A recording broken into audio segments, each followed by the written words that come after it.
다들 안녕하세요. 프로토 91회차 토신 정보방 환급 인증합니다. 당첨금은 세후 금액인 거 알고 계시죠?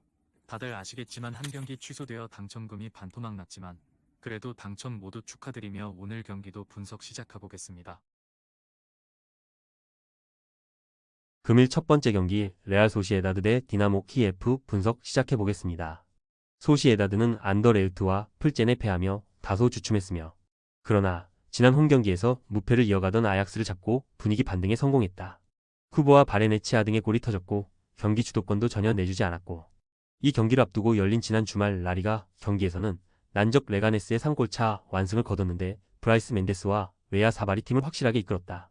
키이우는 이번 대회 전패를 당하며 최하위에 머물러 있으며 지난 풀젠전에서 카바 F의 한 골이 5경기에서 나온 유일한 골일 정도로 빈약한 골 결정력에 울고 있고 수비 라인도 자국 리그에서의 안정감과 거리가 있다. 바나트와 샤파렌코, 포포프 등 우크라이나 리그 최고의 선수들이 있지만 좀처럼 원하는 결과를 얻지 못하고 있다. 소시에다드의 승리를 본다. 전패 중인 키이우기에 D가 없는 상황으로 무작정 라인을 올릴 수 없다. 때문에 주비멘디와 수시치가 나설 소시에다드 중원이 공격적인 원정팀을 맞아 안정적인 운영과 함께 공격으로 전환할 수 있고 웨아 사발과 쿠보, 사디크가 홈에서 상대 수비를 몰아칠 소시에다드가 승리할 것이다. 금일 두 번째 경기 리옹 대 프랑크푸르트 분석 시작해보겠습니다. 리옹은 베식타스의 1패를 당하긴 했지만 나머지 4경기에서 승점 10점을 따내며 상위권에 위치해 있으며 리그 앙에서도 최근 무패를 이어가며 5위로 올라서는 등 흐름이 좋고 재정적 페어플레이 위반 정황이 보이며 강등에 대한 얘기가 나오는 상황이지만 선수들의 경기 집중력은 매우 좋고 톨리소와 베레타우트 등이 중원을 확실하게 장악하고 있고 라카제트와 세르키의 마무리도 확실하다. 프랑크푸르트는 라치오, 빌바오 등과 함께 4승 1무를 기록하며 선두 경쟁을 하고 있으며 풀젠전 무승부가 있긴 하지만 슬라비아, 프라하와 베식타스, 미트월란 등을 연파했고 그러나 최근 흐름이 다소 아쉽다. 포칼컵에서는 하락세의 라이프치히에 완패하며 탈락했고 하위권 팀인 아우쿠스와 비기며 분데스리가에서도 연승을 이어가지 못했다. 이번 일정은 난적을 원정에서 상대하기에 수비에 중점을 둔 운영을 할 것이다. 리옹의 승리를 본다. 프랑크푸르트는 최근 두 경기에서 5골을 허용하는 등 수비가 불안하다. 투타와 로빈 코우 등 최종 수비가 상대의 공세를 적절하게 막아내지 못했으며 그리고 이 경기는 원정 일정이기도 하다. 최근 경기력이 상대보다 월등하고 홈의 이점을 누릴 리옹이 경기를 주도할 수 있고 체르키와 미카우타제의 지원 속에 라카제트가 기회를 노릴 리옹이 승리할 것이다. 금일 세 번째 경기 테라비브 대 RFS 분석 시작해보겠습니다.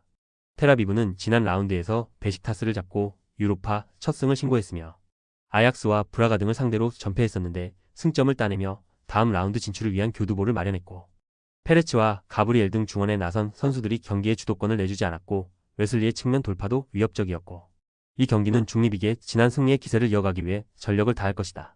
리가스 푸트볼라는 이번 대회에서 최하위권이 유력했는데 실제로도 최하위권에 머물러 있으며 안더레우트와 갈라타사라이 상대로 승점 1점씩을 따내긴 했지만 승리가 없고 또 홈에서 그나마 경쟁력을 보인 것과 달리 원정에서는 전패 중이며 사발리 X와 오디사리아 등 측면 공격수들의 돌파가 원활하지 않았고 이카오니 X가 상대의 집중 견제에 좋은 위치에서 볼을 점유하지 못했다.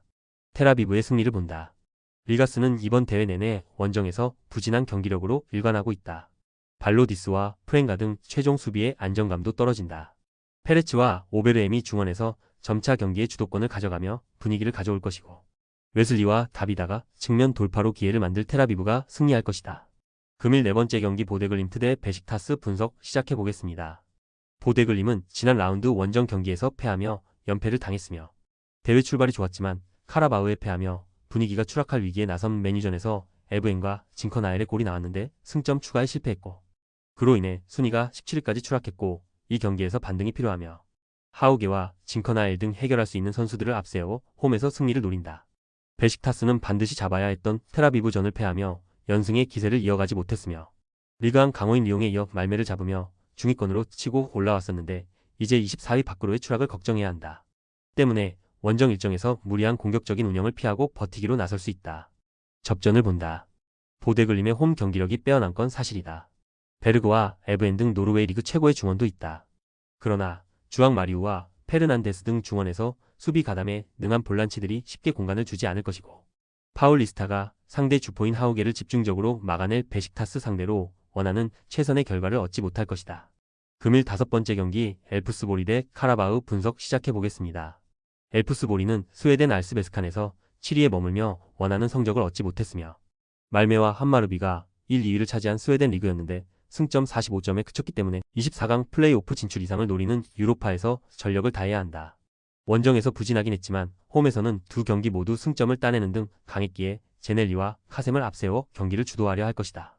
카라바흐는 보데글림 원정에서 첫 승점을 따냈었으며 중앙 미드필더인 주비르와 풀백 바이라모프 등 주축 선수들의 골이 터지며 귀중한 승리를 따냈고 단 다음 일정에서 홈의 이점을 누리지 못하며 리옹에 완패했기에 유로파 하위권을 벗어나지 못했다. 그래도 팀당 여러 경기가 남은 상황이기에 다음 라운드 진출을 포기할 상황은 아니다. 엘프스보리의 승리를 본다.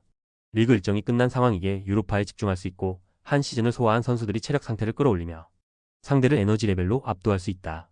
최전방에서 상대의 피지컬 좋은 중앙 수비와 싸워줄 수 있는 바이두와 함께 공격진에 나설 제넬리가 세컨 찬스를 골로 연결할 엘프스보리가 승리할 것이다.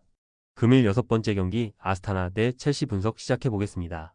아스타나는 첫 경기였던 바츠전 승리 이후 3경기에서 승점 1점 추가에 그치며 주춤했으며 카자흐스탄 리그의 최강팀으로 컨퍼런스 리그 8강 이상을 노린 이번 대회인데 이런 상황이 이어지면 다음 라운드 진출이 어려울 수 있기 때문에 이 경기에서 승점 추가가 간절한데 상대가 워낙 강팀이기에 공격에 기여를 올리긴 어렵고 에봉이 중원에서 경기 내내 수비 보호에 집중하며 진영의 수비 숫자를 최대한 늘릴 것이다.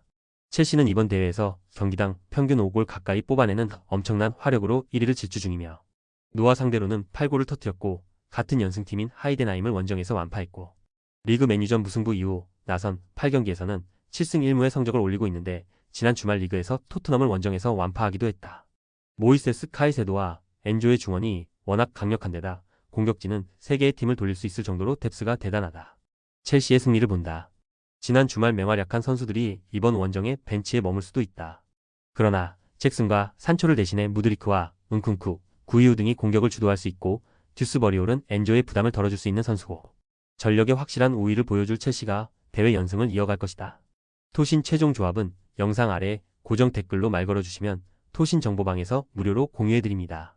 제발 손해보면서 토토하지 말고 다같이 웃으면서 즐겁게 베팅합시다. 함께 하실 분들은 부담 갖지 마시고 편하게 말 걸어주세요.